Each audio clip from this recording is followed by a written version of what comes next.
afternoon, ladies and gentlemen. Welcome to another edition of the Democratic View. I'm the hostess. My name is Phyllis Italiano. And today I have with me an old friend, a fellow Springster, who, as a matter of fact, created this pin that you've often seen me wear that says Springs on it. And his name is Fred Weinberg. How are you, Fred? I'm good. Thanks for inviting me. Oh, it was my pleasure. I mean, it's about time. After all, I've been wearing this pin for a long time. Good. It's nice to see. Okay. Looks great. So here's what I want to know. I want to know a little bit about you, Fred. Tell me where you were born and raised. Well, I was born in the South Bronx. Oh, really? Oh, really? Yes. Me too. And spent a lot of time there until I guess my father got a job. We were able to move out.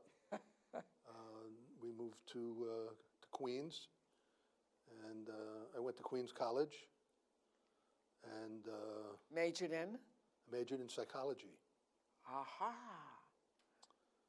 And but it was, one of those times when most people don't know what they really want to do. And so my first job out of school was collecting old clothes for the Church of God in Corona. Really? Yeah, that was my first job. It was, you get the phone calls, we're having a clothing drive. And my friend owned a business collecting old clothes. And I used to work for him and his father after school. And they would give me a list of names on a street in Valley Stream, Franklin Square, Lynbrook, and I'd collect old clothes. And I would get paid by the pound. Oh, my God. Yeah. Clothes don't weigh very much. No, but I would bring in 300, 400, 500 pounds a day. Wow. Yeah, and so they had a good business. It wasn't all on the up and up, Most of these charitable clothing drives are not really on the up and up. But you could make good money, and I did it while I was in school. And while I was in school, we didn't have a lot of money, so after school I would collect old clothes. And then I worked in a drugstore as a delivery boy at night, a couple of nights a week, and my father would give me $20 a week allowance. And so at a very early age, I was making like $150 a week, which was more than any kid back in the late 1800s. And, and then, of course, I met my wife in school, and she said, you can't be an old clothes man for the rest of your life. I mean, that's like crazy, But it was great. I made very good money. When my friend went into the service, I took over the business. And it was fantastic. I could knock off at 1 o'clock and go to the racetrack and blow all the money I made for the week. And that's how I got my start in the rag business. So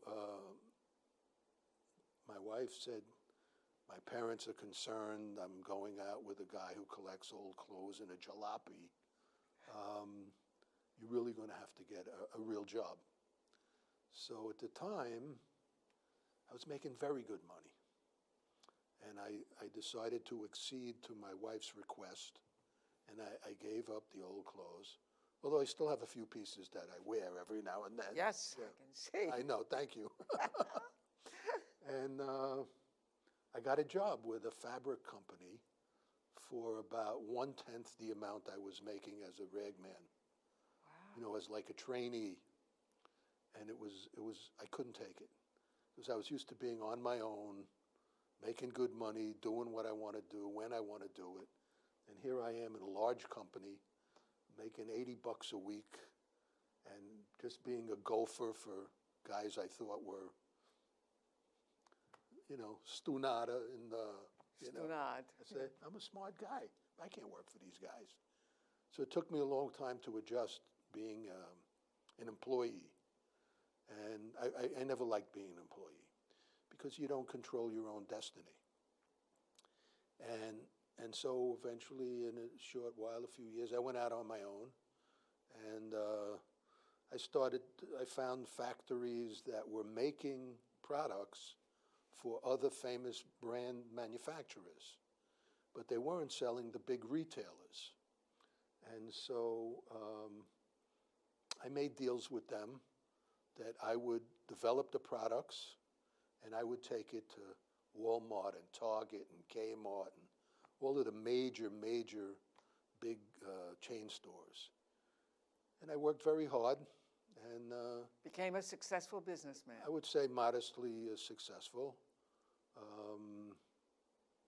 And that's... And when did you get out here? I'm here now 34 years. Wow.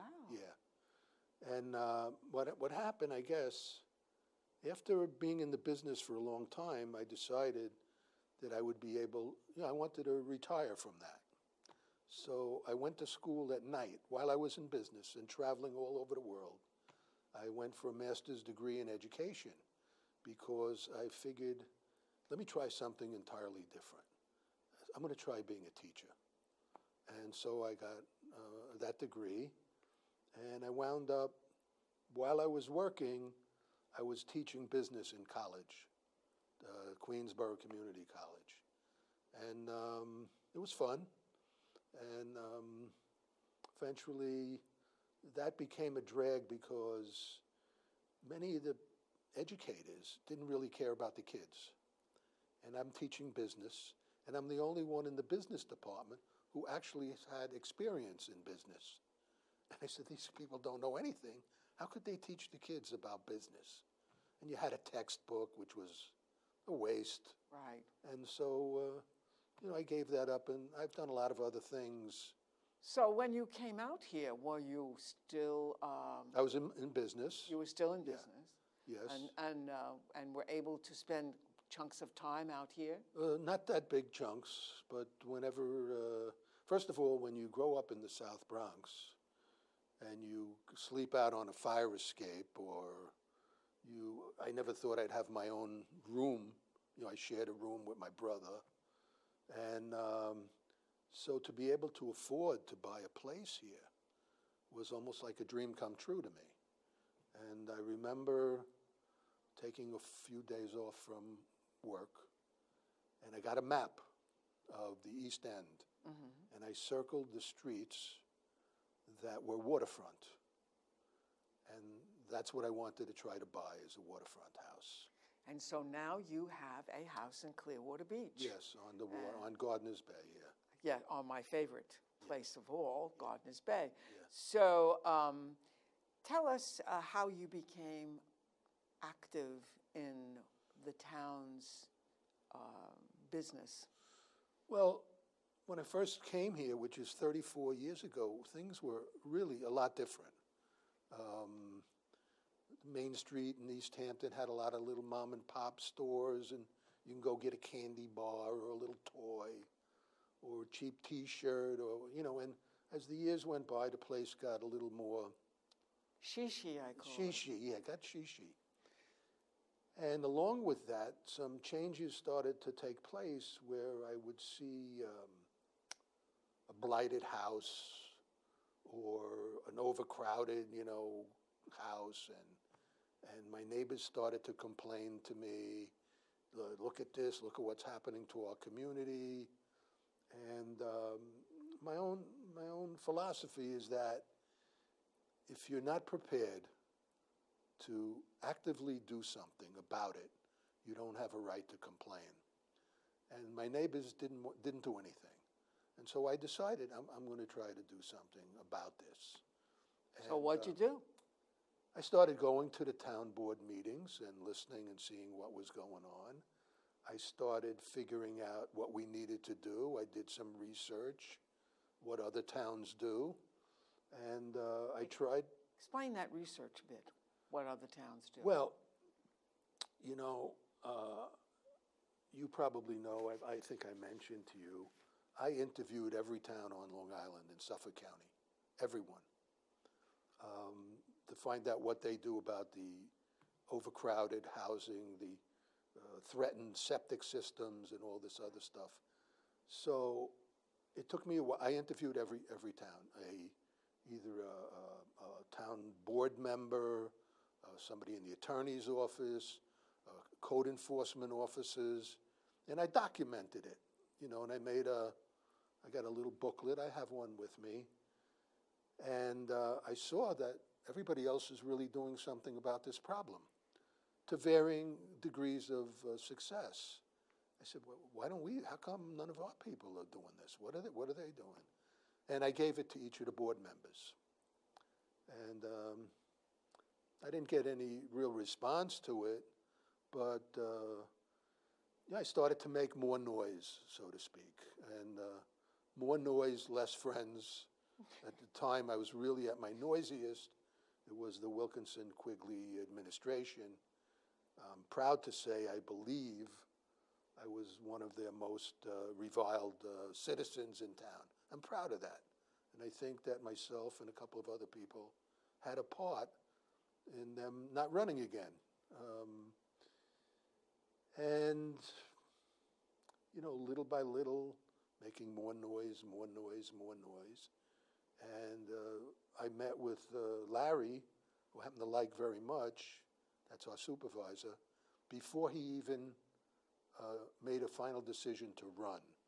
It was a fascinating thing. I knew he was thinking about running, and I called him up. I said, I'm a local guy. I'm not a Bonica, but I've almost reached Bonica level, after a while. It took me about 25 years before the local grocery would say good morning. But eventually, and I said, before you run, I'd like to speak to you about what's happening in our community. He had the flu, and he said, I'll be happy to talk to you. Give me a call in a week or so when I'm better. I said, okay, great. And about a week or so later, I get a call, and it's him. He says, are you home now? I said, yeah. I'm in your neighborhood. Can I come over? That was very unusual. Very unusual. I was very impressed by that, to be honest with you. And it showed me a little bit about the kind of guy that he was. And we spent some time talking, and he kind of said, I understand the problem. I'd like to help. If I run, I'm going to try to eliminate or alleviate or resolve. But here it is. Well, fast forward, there was an original rental registry, is what it's called, proposed by the town. And I remember watching you at a meeting in Montauk, bringing forth this idea and telling people about what you knew, about how successful it was, and that regardless of how much success, that most of the towns in Suffolk County had some form of a rental registry. Yes, and all of them have some form of success as well. One of the big rumors that has spread, anytime you initiate some new legislation, you're going to run into the speed bumps. You're going to have some difficulties. You got to figure out how to operate and work with a new law. So initially, maybe Southampton did struggle. But I've had recently, in the last 6 months, many conversations with the people in Southampton. And I must tell you about my experiences, because I know everybody who lives here, when they go west, goes on 27 or County Road 39 and never goes below and takes a look at some of the towns like Hampton Bays, which I happen to know very well because I have a daughter who lives there. And I have traveled up and down and all around those streets, and I can tell you, you will not find what I have on my street, which is a few doors up, a house with 8 trucks and cars and one on the road, one truck that's always on the road, and we have that all over.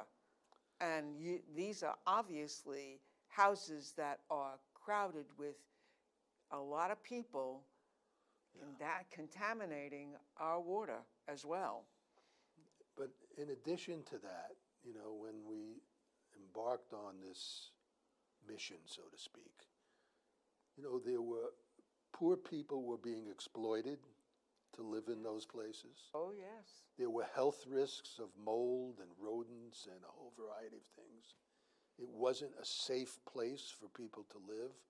So the whole point of this new rental registry push is really for safety. Safety of the water, safety of the kids living in the house, the safety for the tenants, safety for the first responders that can go into a house up until now without knowing what to expect. And so the quality of life, one of the people that I interviewed, I'll keep the names, I don't want to get anybody in trouble, but he said his mission with this registry, he said, I want to be able to drive down a block in our community, of which there are 10 houses on the block. 2 were rented, and I can't tell which one they are. Oh, that's a very good point. Yeah. And so I got a lot of that, and I learned an awful lot by speaking to the various people in each town, and all of them did little different things that were very valuable in the pursuit of resolving this issue. And we here, I think we're almost, I'm hopeful right now that we're on the right track. Well, I have seen the new rental registry. I didn't bring it with me this time, but it is a much simplified form. It's very easy to fill out. The fee is rather small, considering particularly what people make when they rent. Mm-hmm. And also, it doesn't prohibit anybody from renting. Nothing says you can't rent. It's just if you rent, there are certain things that we should have. For instance, we should know who's in there. Who you're renting to. Yeah, that's important, in case something happens. Yeah. You mentioned the fee, right? Which is a very nominal fee. Yes. It's $250 for 2 years. And, I did, in always thinking about this issue, new ideas come to me. And I want to share a couple of them with you. Sure.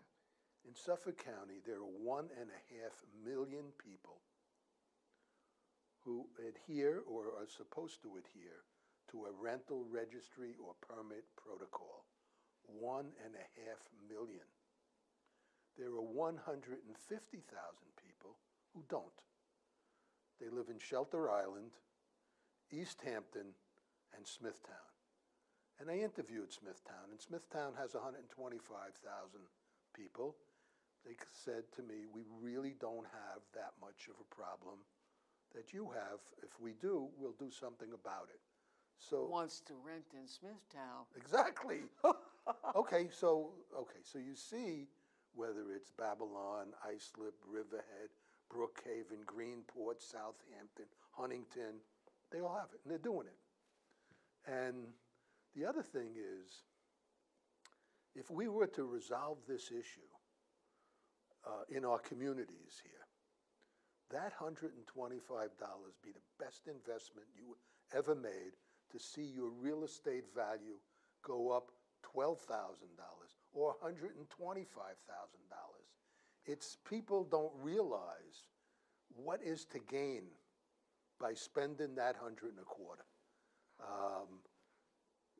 A neighborhood like Springs, where you and I both live, we've seen not big increases in the value.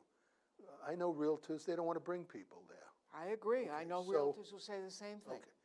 But if all of a sudden that became a potent area for competitively priced homes, those prices would go up dramatically within a couple of years. And I don't think anybody's ever really thought of that. I really haven't, to tell you. So $125, I'm telling you, in 3 years, your house will be worth $125,000 more than it is now. And so what is the big deal? But you mentioned, the critics, it's too complex, it's too invasive, it's too onerous. It's none of those things. It is a very, it's simple, not complicated, easy to fill out, and easy to comply with. Absolutely. There's nobody coming into your house. You're able to self-certify. The opponents say you're going to be invaded. People are going to come into your house. Nobody's coming into your house. Yes, if you're doing something illegal, improper, and unsafe, you have the chance now of getting a punitive fine. Okay, that's who this is geared for. The person who wants to rent their house legitimately, nothing's going to happen to them. Yeah, they're going to have to pay $125 a year, but they'll see it on the upside as as these homes become less crowded, there'll be less kids in the school, so the taxes will go down.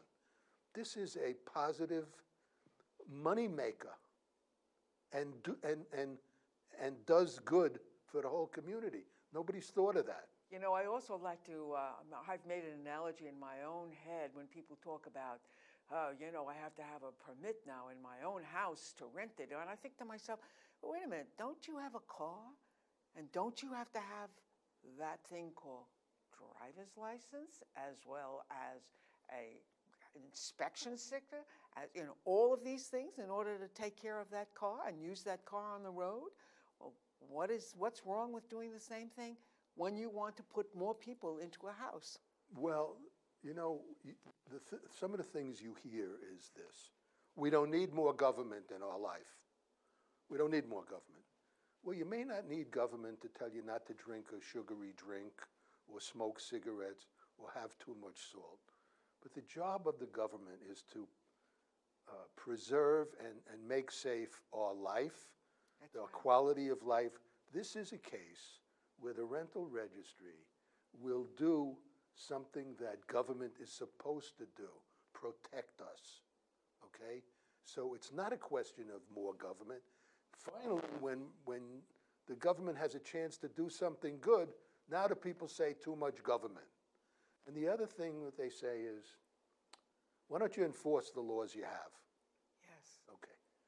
Well, every one of these other towns have found, they all had laws, but the rental registry provided an additional tool that is critical and made it much easier for them to enforce those laws.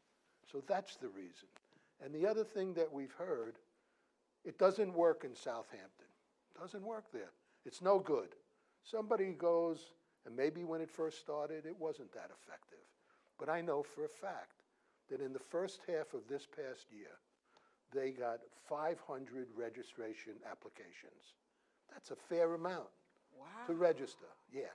So for those who are against it but don't know, I've spoken to the town 5 times at least.